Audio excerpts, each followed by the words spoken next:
사사기 4장은 여선지자 드보라와 바락의 승리를 기록하고 있습니다.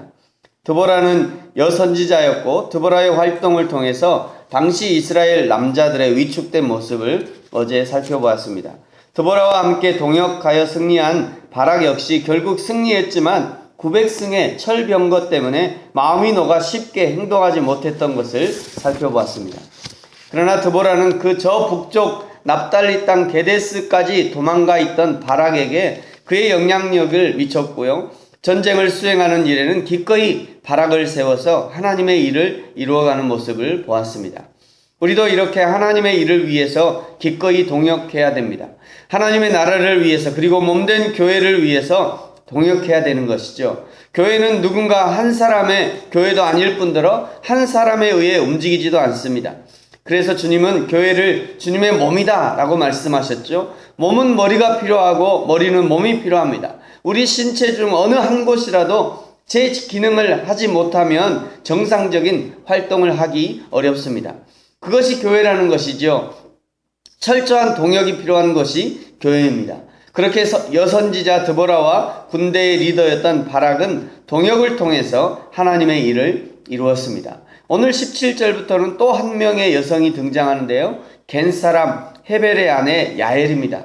우리 17절 말씀 같이 한번 읽겠습니다. 시작. 시스라가 걸어서 도망하여 겐사람 헤벨의 아내 야엘의 장막에 이르렀으니 이는 하솔 왕 야빈과 겐사람에는 화평이 있음이라. 아멘. 시스라가 헤벨의 가정을 찾아갔을 때 헤벨의 아내 야엘이 그를 알아본 점으로 미뤄볼 때, 그를 한 번에 알아본 것으로 미뤄볼 때 헤벨의 가정은 하솔의 왕 야빈뿐만 아니라 그 나라의 유력 인물과도 잘 알고 지낼 만큼 그 지역에서 세력 있는 집안이었던 것입니다. 그러므로 헤벨은 자기 동족 겐 족속을 보호하고 가나안 땅에 기업을 준 이스라엘 백성과 나아가는 그 기업의 주인 되시는 하나님을 배반하고 자기만을 위해 간사하게도 이스라엘의 대적 야빈과 손을 잡고 살았을 것이라고 추측할 수 있습니다. 야엘의 남편인 헤벨은 겐 사람이고 호밥의 자손인데요. 호밥은 모세의 장인이라고 사사기 1장 16절에서 얘기하고 또 민수기 10장 29절에서는 그 장인의 아들로도 이렇게 표현되어 있습니다. 이것이 가능한 것은 그 아버지와 아들을 동일시하는 그런 어떤 이스라엘의 그런 풍습 때문에 또 이렇게 기록되었다라고 일반적으로 생각합니다. 호밥이 어떻게 이스라엘 백성 가운데 거하게 되었는지 민수기 10장 29절부터 32절에 보시면요. 호밥의 족속들은 광야에서 텐트를 치는 전문가였고 이스라엘이 광야를 지날 때 반드시 이 기술이 필요했기 때문에 모세가 아주 간청을 해서 당신이 우리의 눈이 되어 주십시오 라고 그냥 간청을 해서 그들이 이 이스라엘 족속과 함께 이 광야 생활을 하게 됩니다. 중요한 것은 가나안의 왕 야빈의 군대 장관 시스라가 도망한 곳이 이렇게 이스라엘과 아주 밀접한 관계가 있었지만 지금은 타협해서 적과의 동침을 하고 있던 겐 사람 헤벨의 집이었고 그를 맞이한 사람은 헤벨의 아내 야엘이었다는 것입니다. 시스라의 갑작스런 방문을 받은 야엘 역시 놀랐을 것입니다. 그러나 평소에 했던 대로 시스라를 극진히 영접합니다. 18절에 보시면요. 내 주여 두려워 마소서라고 얘기하면서 그를 영접하고 그리고 편안한 잠자리까지 제공합니다. 19절에 보시면 지친 시스라에게 우유를 마시게 했는데 이것은 엉긴 우유 곧 반 버터쯤 된 최고급 우유를 말하는 것입니다. 이렇게 극진하게 영접하는 야엘로 인해서 시스라는 안심하게 되었고요. 자신의 정체가 탄로나지 않도록 문 앞에 섰다가 쫓아오는 사람들을 돌려보내라고 20절에 부탁합니다. 드디어 시스라가 깊은 잠에 빠져들었고 야엘의 활약이 시작됩니다. 우리 21절 같이 한번 읽겠습니다. 시작. 그가 깊이 잠드니 야엘이 장막 말뚝을 가지고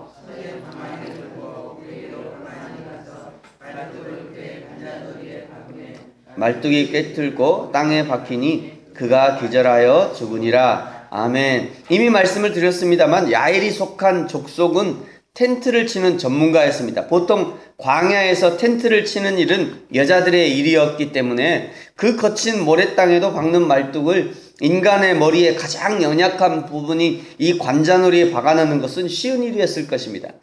그렇다 할지라도 여자의 몸으로 가나안의 장군을 죽이는 것은 쉬운 일이 아니었을 것입니다. 그것을 위해서 하나님은 시스라를 깊이 잠들게 했다고 오늘 성경이 말씀합니다. 시스라는 이스라엘의 추격군을 따돌리고 평안한 잠을 청하고 있지만 하나님은 그 잠자리를 영원한 잠자리로 바꿔버리신 것이죠.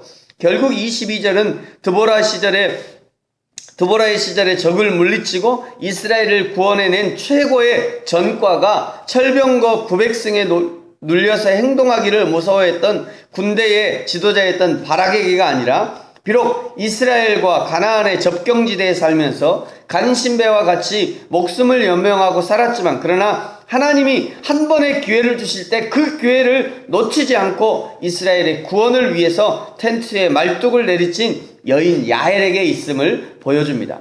우리 22절과 23절 다시 한번 읽겠습니다. 시작. 바락이 시스라를 추격할 때에 야엘이 나가서 그를 맞아 그에게 이르되 오라 내가 찾는 그 사람을 내가 내게 보이리라 하며 바락이 그에게 들어가 보니 시스라가 엎드러져 죽었고 말뚝이 그의 관자놀이에 박혔더라.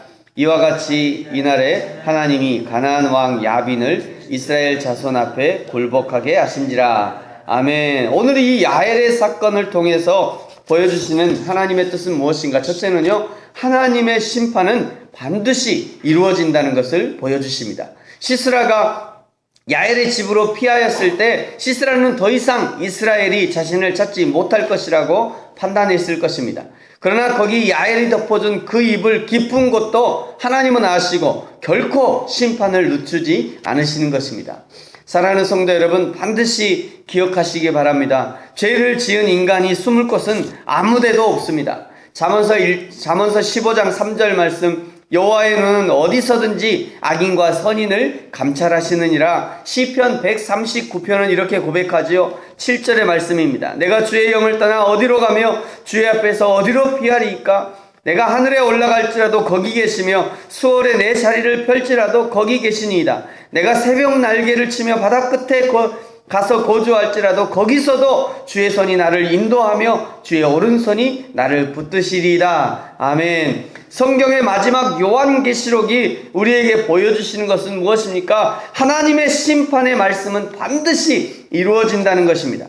그러나 입맞은 14만 4천은 예수 그리스도를 주로 시인하는 입맞은 14만 4천은 반드시 보호하시는 것입니다.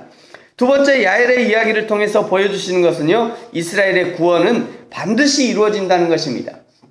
22절 군대의 지도자 바락에게서 최대의 22절은 이 바락에게 있어서는 최대의 굴욕 사건이라고 할 수 있죠. 900승의 철병거도 물리쳤지만 가장 중요한 적군의 장수의 목을 치는 것은 텐트 치는 여인의 손에 넘겨주고 만 것입니다. 군대의 지도자 바락이 아니더라도 비록 시골 동네의 여인 야일이었지만 그를 통해서라도 하나님은 이스라엘을 구원하신다는 것을 보여주고 계신 것입니다. 그러므로 사랑하는 성도 여러분, 오늘 우리가 어떤 형편과 상황에 놓여 있을지라도 하나님은 그 백성을 반드시 보호하시고 반드시 구원하시고 반드시 의의 길, 평화의 길, 평강의 길로 인도하시며 영원한 승리로 인도하신다는 것을 기억하시기 바랍니다. 끝까지 믿음으로 인내하고 끝까지 좌로나 우로나 치우치지 아니하고 주님의 십자가 단단히 붙들고 가는 자에게는 변치 않으시는 주님의 승리가 보장되어 있는 것입니다. 이 주님과 함께 오늘도 믿음으로 승리하는 저와 여러분이 되어지기를 예수님의 이름으로 축복합니다. 기도하겠습니다.